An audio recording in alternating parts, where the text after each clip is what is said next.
Alright, as promised, said I'd make a video real quick of how I carburetor swapped my 93 short bed standard cab Dakota. Alright, let's give you a quick look at it. So I've dubbed it Hoopty, as you can tell. I bought it for $300 with transmission in it, but no motor. So I've since put the wheels on it. I put a roll pan on the back because it was missing a bumper. And I've just started reassembling it. It looks like crap. Again, I call it Hoopty. But to the meat and bones of it. All right, so carburetor swapping. Let's see, what did I have to buy? Well, I bought the intake. The intake was at Amazon special for, I think it was 150 bucks. Since then, price has gone up because tariffs and whatnot. The carburetor, surprisingly, Amazon. Dirt cheap, like knockoff of an Edelbrock. Yes, I read the reviews. They said, oh, you can't tune it, blah, blah, blah, blah. I'm tuning just fine. Like I've been daily driving this thing for a while. I mean, it took me a few minutes, and I'm still not quite done yet. Because anyone that knows an Edelbrock carburetor, you have to, there's like 70 points of, modifications of adjustments to it. So, but I had to switch the jets, so it's a 95 in the back. 95 primary, 98 secondary, which is completely opposite, but that's what this motor is commanding, so it is what it is. So, Amazon carburetor, Amazon intake. Now, everyone's all like, oh, those intakes are have dual sets of holes. Yes, this is for like your LA motors, and this is for the Magnum motors. I just take the plugs that were with it, and I just put some Mr. Gasket Right stuff around it, just in case any vacuum seal or does leak out of it, whatever. Let's see, what else did I do? I ended up buying the gooseneck because I didn't have one. The one off of the Magnum motor wouldn't work with this intake, because this intake, like I said, is designed for both an LA and a Magnum motor. So this is a housing for actually it's for a big block, for a 383 wedge, which you can find this entire kit at you can get a thermostat, a housing, a gasket, and everything at like AutoZone for like 15 bucks. But because of the location of it, I can't run my air condition, which is fine because I don't need air conditioning anyways. I'm not that kind of a person. So I had to modify my brackets. Second thing was to run the alternator. Since I got rid of the computer altogether, I got a external voltage regulator and a plug, also from Amazon. Don't mind the wiring because I'm still trying to go through everything. I have HEI distributor meant for an LA motor. And let's see, what can I say about that? I think I had to reclock. I'm pretty sure I had to reclock the oil pickup rod. I can't remember, honestly, but either way, these wires I know a bit much for this motor, but I'm planning ahead. But the big problem I had with this was the vacuum port, hence the 90-degree bend on the vacuum line for the carburetor. And I only get so much turn with it because this will actually hit the intake. Not that big of a deal because I was able to set it almost anyways. Now, when you remove your kegger manifold, you're going to notice there's an EGR tube that goes from here down, from here down to your exhaust manifolds. I block plated that at first, and then I was like, you know what, I'm just going to go switch to a cheap set of eBay headers. I have not had any problem with them. I know people are like, oh, they're garbage, blah, blah, blah, blah. You know what? For the price, I paid 150, 160 bucks, something like that. They've been working fantastic, and they fit pretty decent. Let's see, anything else? Now, as you notice, I've gotten rid of the computer, and the computer is what controlled your voltage regulator from your alternator, so that's why I went with the external one. And then the computer also controlled your, well, at least for mine, because I have the electronic overdrive and torque converter lockup.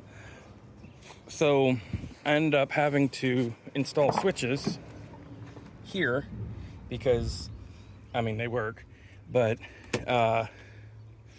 so what it does is my transmission had 3 wires going into the transmission for those 2 solenoids, 1 big fat power wire and 2 ground signal wires.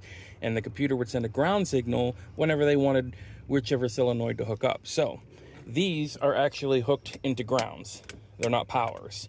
And I do have them so that they light up when they're turned on, whatever. I had to wire it differently than what the switch said. But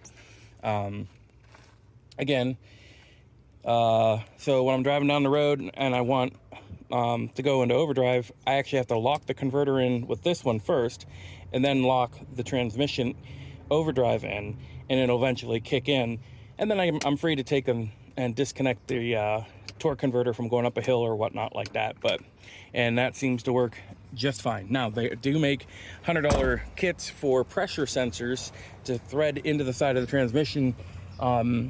transmission fluid journals, to where, like, when the transmission builds up so much pressure, it'll engage one of the solenoids.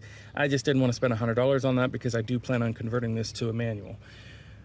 Let's see, anything else I did? I mean, like I said, I bought this thing for $300, so I ended up having to buy a radiator and whatnot like that. As far as I know, the stock hoses actually worked in the correct locations. The biggest thing I had was this small little hose that runs from the intake manifold down to the water pump.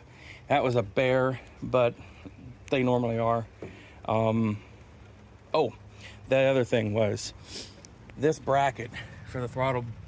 As you can see, it is made up of Edelbrock throttle cable bracket, and then I also ended up cutting off the ears here and here off of the throttle body, so it'll accommodate the actual kickdown cable, and down here with the proper connection.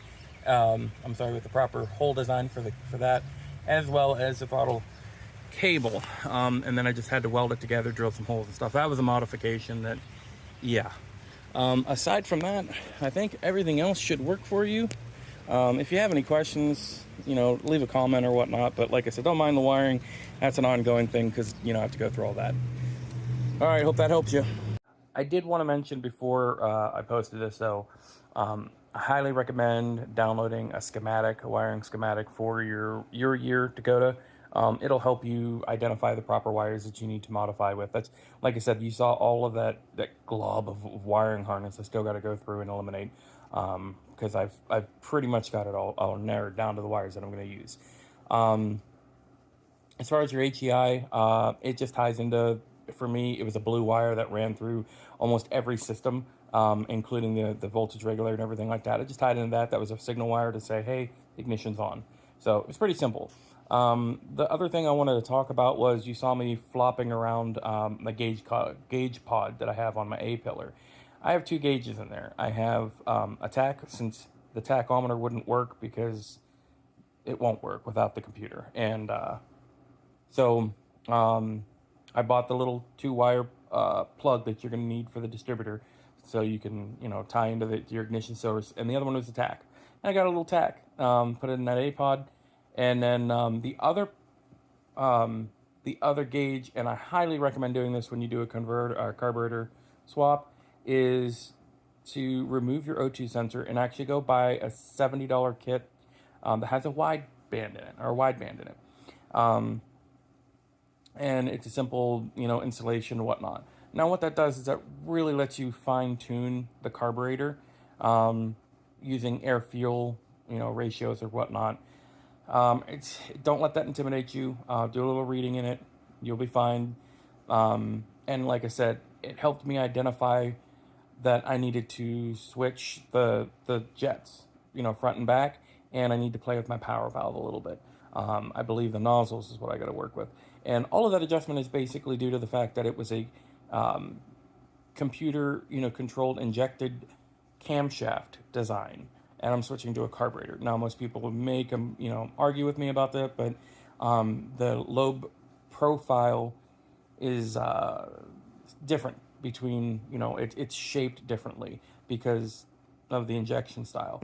So, hence, you've got to toy with your carburetor a little bit more, and an air fuel gauge really helps out on that. So, again, I hope all of this helps you. If you have any questions, just leave a comment. Thanks.